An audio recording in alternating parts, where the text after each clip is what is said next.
Welcome to the Rogan SI Proactive Contact module. It's a guide to getting face-to-face with the right type of customers. And it's one of the things that salespeople find significantly challenging in their role. How do I find the right targets? How do I get a process that will help me pick up the phone, make contact and get an appointment? And then what are the rewards that I'm going to get when I do that? So these three things are going to be covered in this short module. Here's the first one, focusing on the right customers.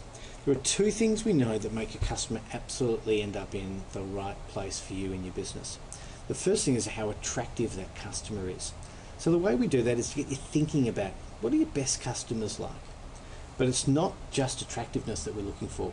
We also need what we call a trigger. And that's something happening in their business that's going to make them buy. Get this combination right and you're in a really good place. So let's have a look at some of the things that make a customer attractive. The first is having a look at the size of the customer. Having a look at how big they are in terms of turnover. Thinking about where they're located. Thinking about the industry they're in and the type of business. Now, everyone finds that they have their perfect customer in different sizes, different turnovers, different locations, different industries and different types. You've got to decide what's right for you, profile that customer, and then look for people that match the profile. But it's one thing to have a customer that's really attractive. What you need is a customer that has triggers, something that's going to put them into your market and make them want to buy. Certain things we know are those triggers that guarantee that people will start thinking about making a buying decision. The arrival of new people, particularly at senior levels, restructures of departments and reorganisations of the organisation, the application of a new strategy, mergers and acquisitions, and certainly significant shifts in the trading environment. Major moves, say, in interest rates, environmental factors like a drought or a flood, those sort of things that will really affect the way people do business. When these triggers are in place, businesses typically need to review how they buy and what they buy. And that's a great opportunity for you to do business. So we're now going to take those two factors, attractiveness and triggers, and have a look at them on a grid. I've plotted these in simple ways, low and high, and we've got these four zones for where you should look for the best business.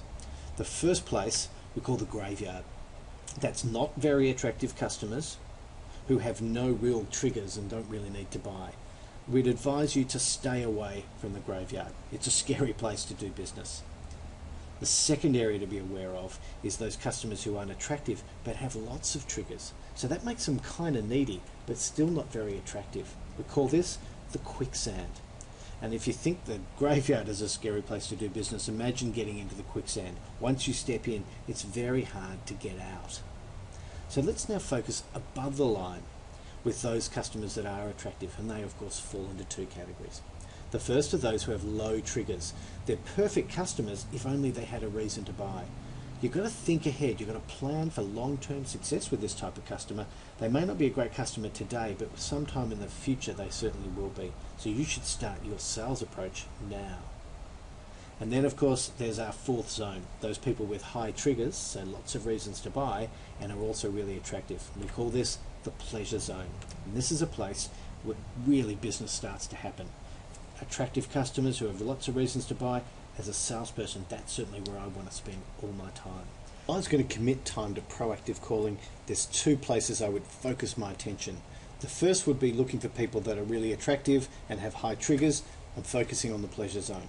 And secondly, looking for those longer term prospects who are really attractive but just may not be ready to buy right now. I'm going to make contact with people in the strategic zone. And if I focus there, I can always guarantee I'm going to win and attract customers that are going to be great for my portfolio. So what we're going to give you now is a step-by-step way for planning your proactive call, making the call and guaranteeing you get that appointment. And it's got 5 simple phases. First, we're going to help you work out the who, the why, the what, the how, and then a summary. So here's what the key pieces are. First thing you've got to do when you pick up the phone, of course, is introduce yourself. And you need a nice crisp way of introducing who you are and who you work for. Then straight away we want to jump in on why you're making the call.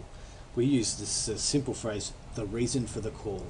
And what it is picking up on the trigger that you believe will make this customer want to buy. From there, you need to get on with the business of saying what you propose to discuss, and very quickly get into how you'd like to discuss that. So where you'd like to meet, when you'd like to meet, how long it's going to take. We encourage you to move through this reasonably quickly. The whole call shouldn't take more than a couple of minutes. Looking to get good feedback from the customer along the way. We like to get lots of yeses on the way through and make sure that they're in a position to say yes when you go to close your deal, if you like. And the first deal is just getting the appointment. And then your summary, which will have the key points. I reiterate the trigger, reiterate the meeting topic, and go through the simple steps of the logistics. And that's the simple process. So your proactive call is going to sound something like this. Hello, this is Pat Smith calling from Pacific National Energy. The reason for my call is that with the introduction of the carbon tax on July the 1st, many businesses such as yours will be facing significantly higher prices for electricity and gas. What I'd like to do is come out and talk to you about 3 new systems we have that will allow you to remotely monitor and control your energy usage and allow you to keep your energy costs at an absolute minimum. I'd propose that we take 45 minutes for me to introduce you to our suite of systems and then ask you some questions about your energy usage and see which ones might be worth a more detailed review. How are you placed in, say, 4 weeks' time for me to come out to your offices? What about Thursday the 26th at 10 a.m? Is there anyone else who would be involved in our conversation? So to summarise, we've got a meeting on July the 26th at 10 a.m. It'll be with me, Pat Smith from Pacific National Energy. It'll be at your offices in Springvale, and we'll be discussing ways to help you manage your costs in a carbon price economy. I'll send through a meeting request via Outlook today. We'll also send an agenda as well. Thank you very much for your time. I look forward to meeting you in a few weeks' time. So there you have a simple but effective way of making a proactive call. Here are the benefits that will come from that. The first is you're going to be focused on more attractive customers, so that's really good news for you. And you've got a strong reason for calling because you've done your research around the triggers.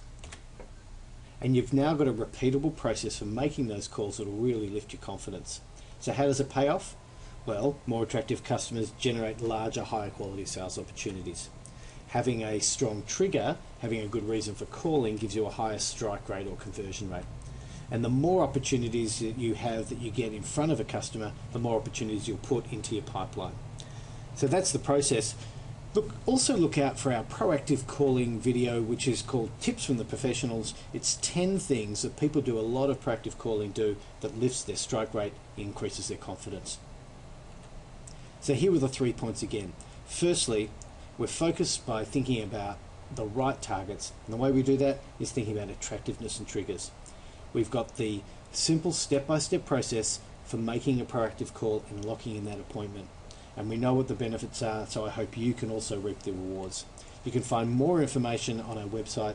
You can contact me at my email address, and I look forward to hearing about your successes in your marketplace, in your target markets, and with your customers and your prospects. Good luck out there.